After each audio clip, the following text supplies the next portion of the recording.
Welcome to another edition of the HomeTown podcast. This is a continuation of a series we're doing where we're introducing our employees to our customers, our other employees, just the public in general, giving them a little bit of background on folks and get to know them a little more from a personal perspective.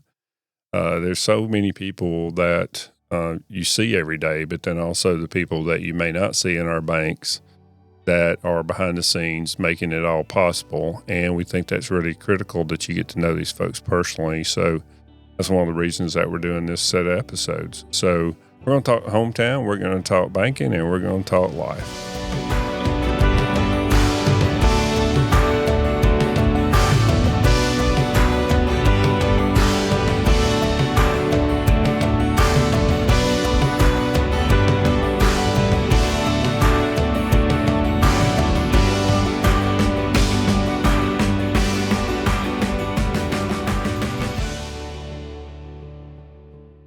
Today we have Kelsey Hellums. I had to hesitate, Kelsey, because I've known Kelsey for some period of time, and she was Kelsey Watkins forever. So not anymore, right? Mm-hmm. That just kind of go right. How long have you been married? 10 years. 10 years. Wow. Yeah, time passes. It does. Yeah. It flies by. I forget. So just give us a little background. You grew up here in Aniana? What? I did. I was raised on Pine Mountain, but I went to Aniana and graduated from there. So pretty much raised here in Aniana my whole life. Whole life? Mm-hmm. And your husband? He's from here too. Mm-hmm. We Okay. both graduated the same year. And what's from his Aniana. name? Matt Hellums. So, and you have how many kids? 2 kids. I have a 6-year-old Adeline and a 2-year-old Jada. So the 6-year-old school. She is in 1st grade now. Wow. Mm-hmm. Well, last year was a big. Yes, it was an adjustment. This year felt easy because I was already prepared for what was going to happen. And you give them, give them up, right? Because you hadn't to deal with that. Mm-hmm. And now, well, how's school going for you? It's good. She likes it. I mean, most mornings she doesn't want to go, but school-wise in general, she likes that part of it. And when she gets there, she's seeing people, making friends, all that kind of stuff. Mm-hmm. Yeah. One funny story. My wife and I were having lunch on one Sunday, and actually Kelsey was out of town, and her husband Matt was there, and her youngest Jada walks up and says, "Is that right, Jada?" Yeah, Jada. Addie. Or it was Addie, the oldest one. Yeah, Addie. Addie walks up and says, "Well, say hello to Matt. I'll have to ask Matt." Mm-hmm. She's not. It's not Daddy. It's not Father. Just call him by his first name. Yeah, and that's kind of the way she is. She kind of got a little bit of a strut. I mean, I like that. It's a. She's a thinker already. She's a lot more outgoing than I am. I don't know where she got that from. So grew up on Pine Mountain. You've got your husband and your 2 children. Now, what about your parents? My mom, Lisa, and my dad, Bill, they're still in the same house that I grew up in. Oh, cool. Mm-hmm. My mom's retired from bus driving, and my dad's pretty much retired too, so they're just living the grandparent life now. Yeah. So you have a brother, is that right? Yes. I have a younger brother. He's married. And children? No children. So they have 2 grandkids who happen to be your kids. Yes. And so you have to reprogram when they come back from. Yes, and I have to get on to my parents and remind them that they're the adults and not to let them get away with everything. Yeah. Well, that's just the grandparent way, man. Oh, yeah, especially when it's their only 2.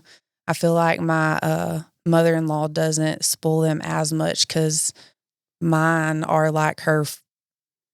She's got 4 or 6 grandkids, so it's not as. Well, it's kind of hard to do 6 as many as just concentrated as 2. So that's kind of one of those things that, the grandparents are something that's. I saw something the other day about how to retire, not about money, but about how to retire, mentally and all that. And I think there ought to be how to be a grandparent. And maybe there is. I mean, maybe there's some. Yeah. Maybe that's a book that you should do, Kelsey. Is how to be the proper kind of grandparent. I'm sure there's one out there. There's a Yeah. book for everything now. Well, unfortunately, the parent has to deal with the ramifications of the grandparent. Oh, yeah. But, let the grandparents be grandparents and let them enjoy them grandkids. And so, it's been a long time since my parents were, absolutely spoiling my two. Yeah. And so you can kind of forget some of that stuff and just how difficult it is sometimes. But it's a great thing to have them around. I mean, it's to have the family close by. I know your family's important to you. So to have them close by and all that, it's just a very unique circumstance. To be in the same house, that's neat because, at some point that's home. That'll always be home. Yeah. So how did you kind of get to HomeTown? I mean, well, I got to thinking the other day, really HomeTown's my only job I ever really had. I work at H&R Block for like one tax season.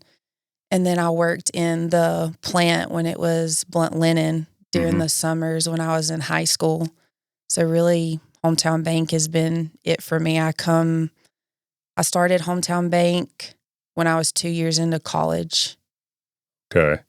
I was trying to remember that, were you one of the high schoolers that came on or not? And, so how long have you been here, Kelsey? For 13 years. Oh, yeah. As these interviews go on, I'm just getting a little bit more aged around the edges, maybe, I know it's depressing to think about because I feel like I'm not old enough to have worked somewhere for 13 years. Yeah. And we've talked a lot in these interviews about Family Day and how, but that is one of the biggest things for me is standing up there on the stage or wherever and looking around and saying, wow, this is, I remember when, like Kaylee's was the small, I think Kaylee and Amy had one about the same age. And so, and they were one or less and toddlers and now high school and moving on, so, that's one of those things. It's very fulfilling. You have to make yourself step back and realize that that's a good thing, and you enjoy that, embrace on that. So that's important. So, what exactly do you do now for the bank?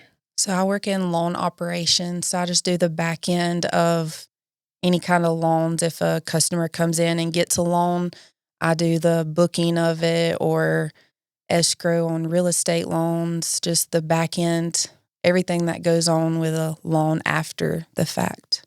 So if I'm a customer getting a loan and, things move really quickly, there's a reason, and part of that's Kelsey. And then also sometimes we have issues that come up that just, keep things from happening quite as quickly.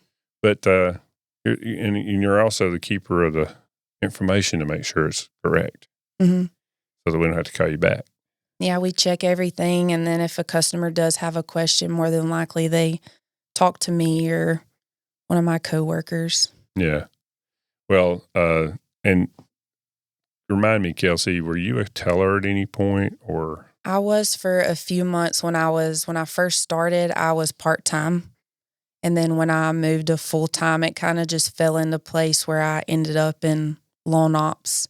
And then it's just stuck. I've been there ever since. Yeah. Well, we found your fit maybe. Yes. And something you enjoy doing. So that's important. But, is there anything that you guys like to do with the family? Things that y'all may take on?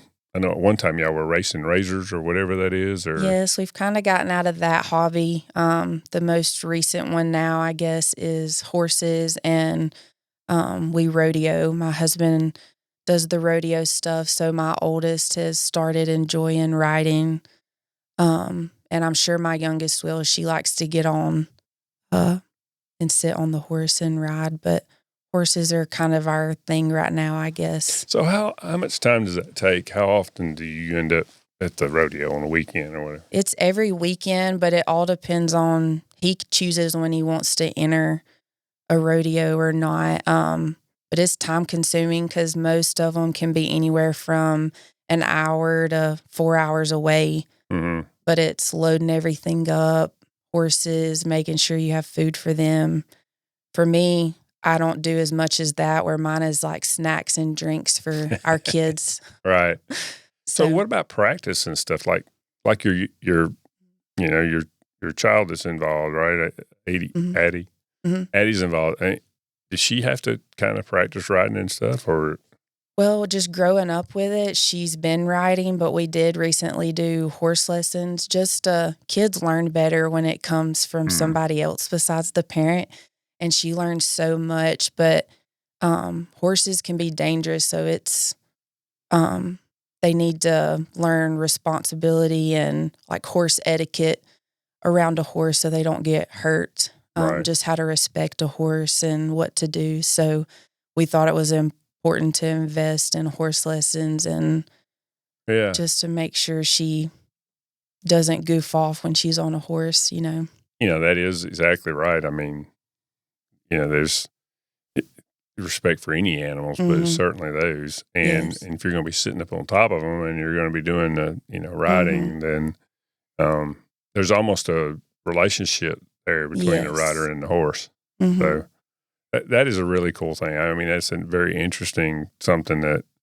a lot of folks don't have any experience with or any exposure to. So I know we're real excited from the bank's perspective. We were able to participate in some of the ag building over in Cleveland, and primarily the teaching barn in the back, which gives kids direct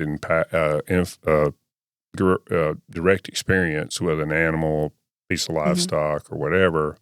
And then they're taught, the health thing, the medical, the veterinarian stuff that needs to be done, and how to feed it, take care of it, and maintain it, and take care of it. So I know that do you guys have horses at your house, or at the farm? We have 3 at our house. So they got to be taken care of every day. And I'm sure Addie participates in that, or somewhat not. Sometimes, yeah. Well, she does when we have them and we're at rodeos. Like, we want to show her how to tie one up, make sure it has feed and water, saddle herself. It's just kind of harder for her right now on the short side to do that. But that was the great thing where they have horse lessons. Like, you have to do it all. They want you to put the bridle on, put the saddle on, everything. Like, you're responsible. Brush it. You've got to brush a horse before you put the saddle on. And I tell you, that sense of responsibility is what she's learning, and that's cannot be removed. I mean, it's especially at this young age, very, it's a lifetime thing. It's a lifetime skill. It's a lifetime learned experience. So we'll see where it takes her, though. Not sure what she's going to get into yet, but we'll see where it leads her and what she ends up wanting to do. Well, that's the great thing about, too, the responsibility thing, is that it'll filter through all of life, not just the horse life, but all of life. Yes. So that's kind of exciting, Well, Kelsey, we have one more question, and that is, what are you really enjoying about life? I mean, what are you really enjoying right now? Right now, is just trying to slow down and enjoy my kids in each stage of life, because, like we said earlier, you blink and time has flown by. My mom always said that time flew by when I was a kid, and as a kid, I thought it went by slow, and I never believed her until I had kids of my own, and it really does. I mean, it's crazy to think I have a 6 and a 2-year-old, so I just try to enjoy them in every parts of life, because my 2-year-old is funny at this age, and just her little voice, and so I try to enjoy each moment with them. I tell people, or try to give them a little bit of advice on that, and it's really time. That's the best thing you can give your children, and of any kind. Doesn't matter if it's a trip to the grocery store or a trip to the rodeo or a trip to this or that. It all matters. Right. And that'll come full circle when they're 30. So So they'll remember those little moments that they have. Yeah, exactly. Well, thanks again, Kelsey. I know your time's valuable. Appreciate you getting on the HomeTown podcast. And thank you for joining us for this episode, and look forward to seeing you next time.